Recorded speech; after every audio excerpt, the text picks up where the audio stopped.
Summary of the Unbearable Lightness of Being by Milan Kundera. Friedrich Nietzsche was a German philosopher who lived in the 1800s. His ideas about the theory of eternal return have long puzzled other philosophers. The theory of eternal return is an ancient belief that the world and everything in it repeats itself over and over again in space and time that never ends. He said that eternal return was das schwerste Gewicht, or the heaviest burden, and that any life that doesn't return is like a shadow, without weight. The nameless narrator doesn't agree with Nietzsche's interpretation of the theory, which says that the heavy nature of endless return is bad and its lighter nature is good. It makes him wonder if being heavy is really a bad thing, and he says that the lightness/weight opposition is the most mysterious, most ambiguous of all known opposites. Someone has been thinking about Tomas and Teresa for a long time. With his eyes fixed on the window of his Prague apartment, Tomas is born and trying to figure out what to do about his feelings for Teresa. Tomas has never been in a serious relationship and is always single. He doesn't have any love interests or obligations. He did, however, fall in love with Teresa, a woman who comes into his life with an enormously heavy bag and big ideas about love and marriage. Tomas and Teresa get married soon after, but that doesn't mean he's given up his lovers. Sabina is one of them. They've been having an affair for years. Teresa knows that Tomas has been cheating on her, and she hopes that he will stop cheating on her when they move to Zurich after the Prague Spring. He doesn't, though, and Teresa leaves Zurich and goes back to Prague to keep seeing Sabina, who has since moved to Geneva.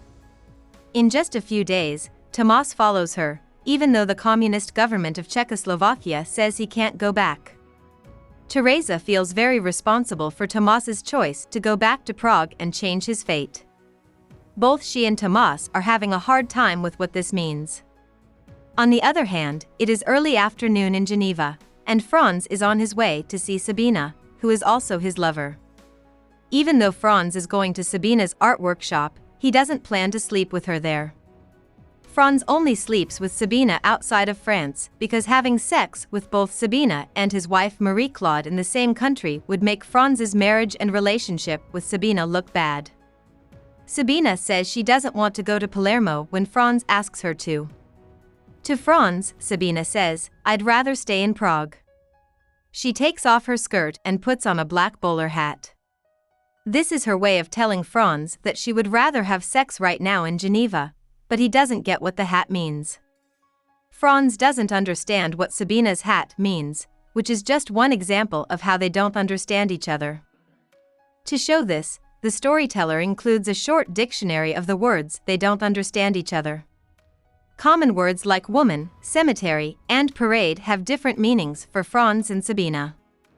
But the word betrayal, which Franz calls a most heinous offense, is where their differences really shine through. Sabina, on the other hand, sees betrayals as a journey into the unknown and a breaking of ranks.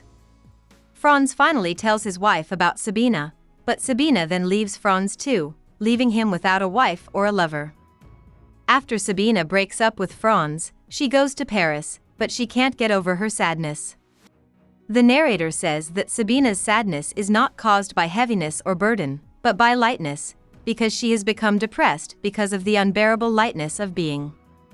After living in Paris for almost 3 years, Sabina gets a letter from Simon, Tomas's son, telling her that Tomas and Teresa died in a car accident. At the same time, Franz has broken up with Marie-Claude and is now living with one of his young students, even though she won't agree to a divorce. Franz picks to join a grand march to Cambodia because he loves parades and the idea of striking and moving. A lot of smart people are marching to try to get the Cambodian government to let a group of doctors into the country to help the people there. Cambodia, like Czechoslovakia, has been badly damaged by communism and foreign attacks. When the Grand March gets to the Cambodian border, they are turned away and not allowed to enter the country. This breaks Franz's romantic ideas about how powerful protest and defiance can be. 2 guys demand money from Franz before he leaves Thailand on his way back to Europe from the Grand March. Franz is hit on the head when he tries to fight back against the robbers. He later dies in a hospital in Geneva. In the end, Sabina goes to America and lives with an older couple, making a kind of makeshift family. Sabina has spent her whole life trying to stay away from big promises and cheesy things, but family relationships always pull her in. Sabina plans for her ashes to be blown away by the wind when she dies, but the narrator is more interested in Tomas and Teresa's last days. When they got back to Prague, both Teresa and Tomas were fired from their skilled jobs and had to do low-level work. They move out to the country, away from the government and Tomas's women. There, they live a simple, routine life with their dog Karenin. Tomas and Teresa aren't completely happy throughout the book, but the fact that they wake up at the same time every day, run the same errands, and go to the same jobs is the closest they get to being happy. It's getting worse for Teresa because she still can't stop thinking about Tomas cheating on her. She sees him as an old man who has lost all of his strength and power, like a scared and powerless rabbit in her hands. Karenin gets cancer and dies, which is very sad. Teresa and Tomas are very upset, but they still decide to go dancing in a nearby town. They dance and drink that night, and Tomas tells Teresa that he doesn't feel bad about leaving Zurich to be with her again in Prague. Even though things haven't gone as planned in their lives, he feels free and happy. They decide to stay the night and go home in the morning. As they walk into their hotel room for the night, they are feeling hopeful, even though it is clear that Tomas and Teresa will die in the car accident the next day. About the author. Kundera was born in Brno, a big city in what is now Czechia.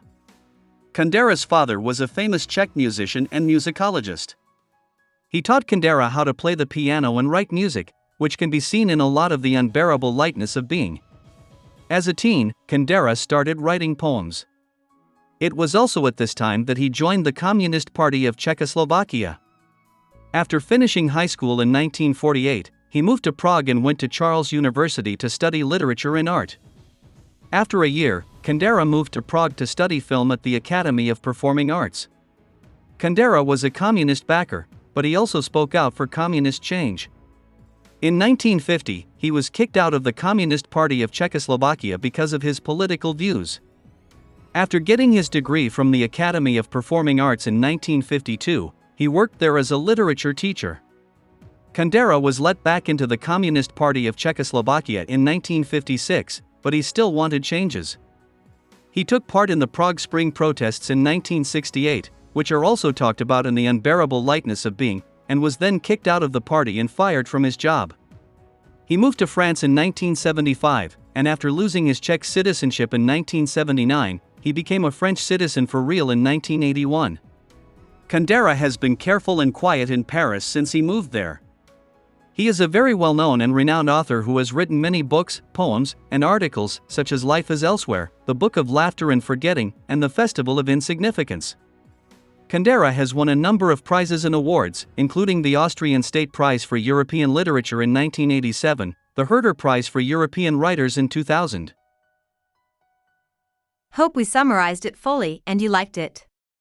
Please hit the like button and subscribe to our channel so that we are motivated to create more videos.